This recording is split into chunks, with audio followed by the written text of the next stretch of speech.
Goeiedag en baie welkom by Woordspieël. Ons is vandag by Markus hoofstuk 15 en ons kyk vandag na Markus 15 vers 20. 'n Man met die naam Simon, wat van Sirene afkomstig was, kom toe juis van buite die stad af by hulle verby. Hy was die pa van Alexander en Rufus.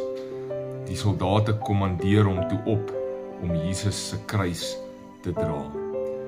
So Markus is hierso besig om sy ooggetuie weergawe van Jesus se kruisiging te vertel en dit is heel moontlik Petrus wat ook baie van die inligting vir Markus gee.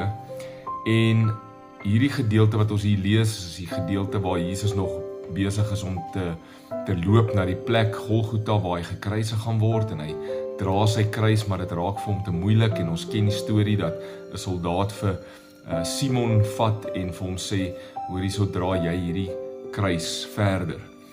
En wanneer Markus by hierdie gedeelte kom, dan sê hy dat Simon die pa is van Alexander en van Rufus.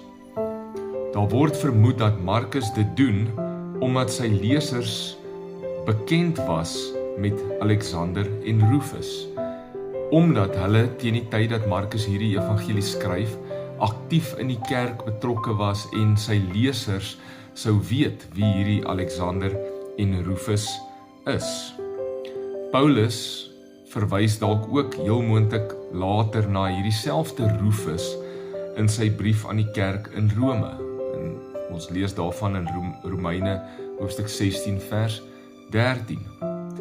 Dit is wonderlik om te dink dat Simon, wat maar net 'n bystander daarso was by die kruisiging van Jesus en gedwing is om Jesus se kruis te dra, sy lewe so verander het deur sy ontmoeting met Jesus, dat sy kinders later ook aktiewe gelowiges was en Jesus gedien het en baie jare later aktief was in die kerk en in die uitbou van die koninkryk van hierdie Jesus Christus.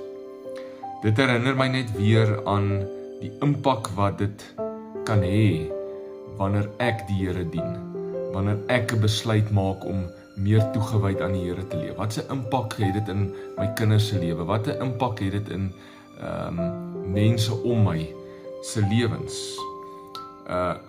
Het sy vir die goeie of dalk vir die slegte?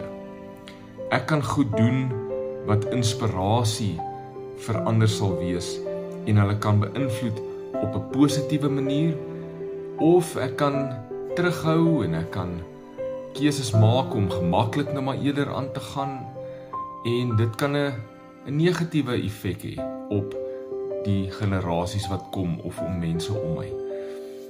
So mag ek leef op so 'n manier in my verhouding met die Here, mag ek so 'n lewende verhouding met Jesus hê, dat my kinders aktief die Here sal dien, en dat wanneer my storie dalk vertel word aan iemand anders, dat daar kan verwys word na my kinders, wat steeds aktief die Here dien, as gevolg van dit wat dalk in my lewe gebeur het. Kom ons bid saam. Jesus, vergewe my vir die sleg wat ek doen, wat dalk nie 'n goeie invloed op my kinders se lewens het nie. Help my om inspirerend te wees, soos wat Simon teenoor sy kinders was. Here, help elke persoon wat dalk nou na hierdie video luister en kyk, om soms die moeilike keuses te maak, om U te volg, maar mag dit 'n positiewe effek hê op hulle kinders en op hulle vriende en op hulle omgewing, sodat mense wat met hulle te doen het, U sal dien, as gevolg van hulle voorbeeld. In Jesus naam, amen.